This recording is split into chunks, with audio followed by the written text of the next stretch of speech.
Hello and welcome back to Auto Social UK. Nowadays, people want their trucks to be more than just a working vehicle. Sure, that's still important, but people want their trucks to be able to still cart around the family on the weekends in style. Now there's tons of videos on the internet about how this car copes with towing, how it copes carrying loads and how it does off-road. So I thought I'd put a different spin on this and look at it from a female's point of view. So if you're looking at getting one of these as your family car, I'm hoping I can shed some light as to whether it will cope.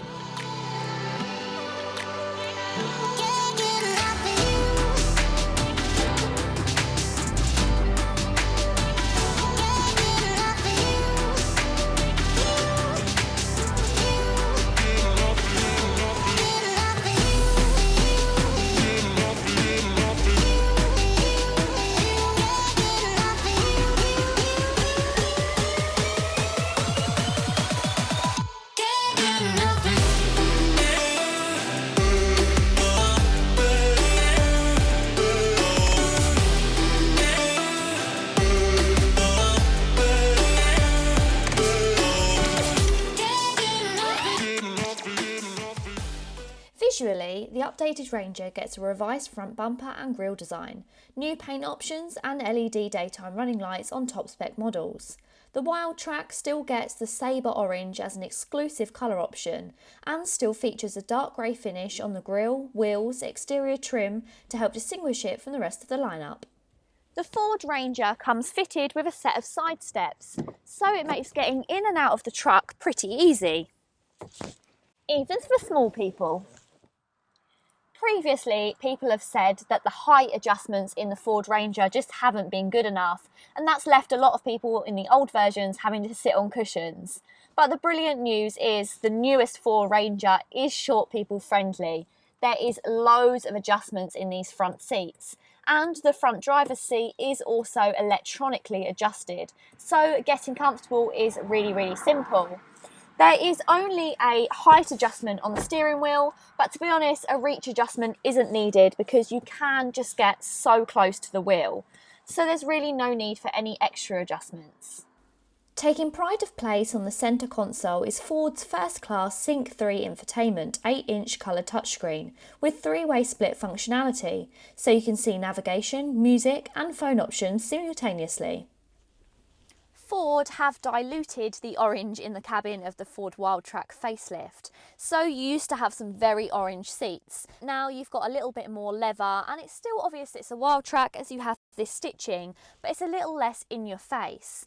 The whole rest of the cabin is also a little bit more classy, which I really like. Just because you're going for a truck doesn't mean you should lose out on any of the luxuries that you get in standard SUVs. So I have got a nice multifunctional steering wheel. I've obviously got Bluetooth, DAB and things like that. But then I've also got heated front seats, dual zone air conditioning, automatic air conditioning. I've got Apple and Android CarPlay. I've got a built-in sat-nav, which is all really brilliant to have and makes living with the Wildtrack super easy. Plus, for us girls, we've got a cooled glove box to keep that wine cold. Driving the Ranger has also been made super simple. So I've got automatic lights, automatic rain censored sensors. I've also got a rear view camera and parking sensors. But how easy is this truck to park? Let's have a look. So obviously you pop it in reverse and your parking camera comes up. Something I do like about it is it does obviously have the guidelines. So you can kind of see. I mean, I do always feel like I'm being super conscious that this is bigger than I'm used to, but perhaps with how kind of easy the steering is, it does kind of make you feel like it's not as big as it is. But the guide ropes obviously help. Yeah, I mean, in my opinion, as long as you've got a rear view camera with the guides, with your sensors, it's a bit of a doddle really. Space in the rear is just as comfortable and spacious as it is in the front. You've still got the same very nice part leather seats. You've also got a pull-out centre armrest with cup holders, and then you've got loads of connectivity. So you've got a 12-volt charger, but you've also got a 3-prong 150-watt charger. Great for kids' console.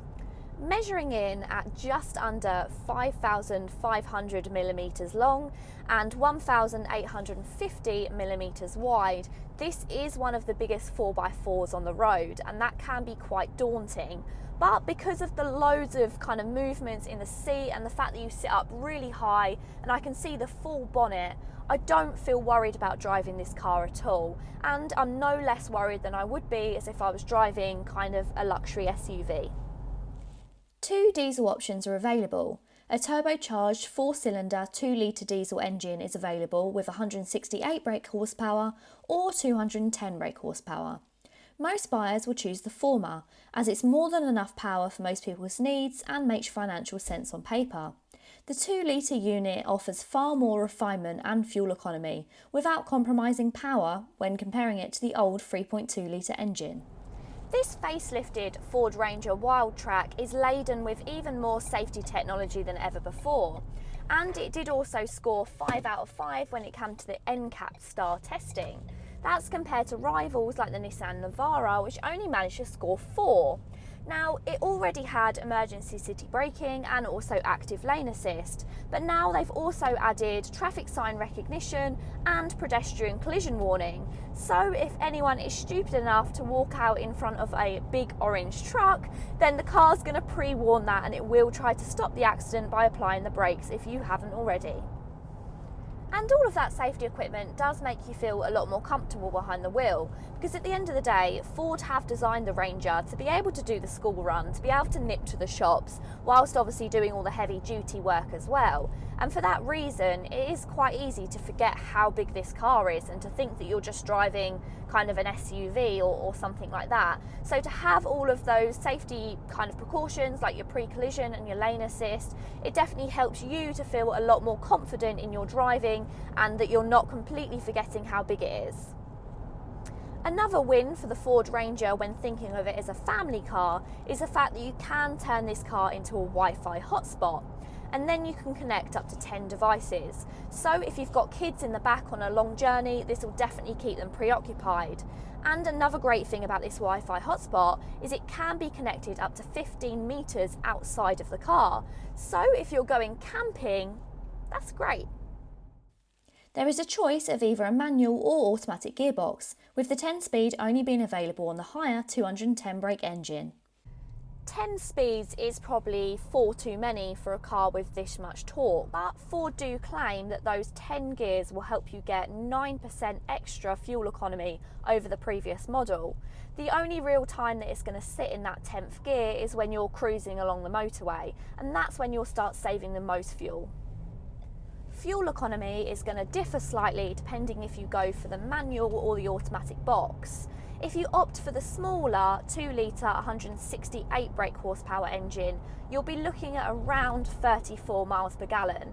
But then if you go up to the superior 2-litre 210 brake horsepower engine, then you're going to be looking at around 30 miles per gallon. But both of these figures are much better than on the previous 3.2 litre.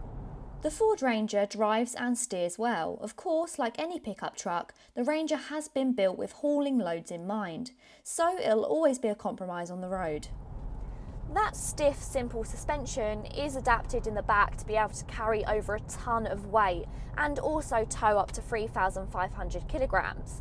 So when you don't have any weight in the back, it can become rather bumpy. But again, that is to be expected from a utility vehicle. This car isn't going to drive like a Range Rover, but apart from that bumpy ride, it is still rather comfortable. Just before I get into my conclusions on the Ford Ranger, I just want to quickly mention about my sponsor. So once again, my wonderful friends over at Finset Finance are sponsoring this video. So Finset are a finance broker which work with a whole panel of lenders that are top at getting the best possible deals for your motor finance. That could be a new car, a used car, a classic car, or even a motorbike. Why not drop them a message and see what they can do for you? I've really enjoyed my day with the Ford Ranger. I don't think it's anywhere near as big and scary as its looks make you believe. Ford have done a very good job at making this car into a family car as well as a working car, and it ticks a lot of boxes. It's got a lot of safety equipment, a lot of technology, and it might be a little bit bumpy, but these seats are really comfortable, so you're not going to be having any back problems on long journeys. It's also a massive plus to be able to have that 3-prong charger in the rear for kids, and I think they'll be kept perfectly happy with the Wi-Fi and everything like that. So in conclusion, I don't think I would hesitate to have this car over something like a Range Rover any day. Thank you so much for watching this video. If you've enjoyed it, then please go ahead and give it a massive thumbs up and also subscribe to my channel. A huge shout out to John Grose in Ipswich for lending me the Ford Ranger. This vehicle is available on 0% interest, so if you're interested in their latest offers, then make sure you click the link I put in the description box. Thank you so much for watching, and until next time, bye!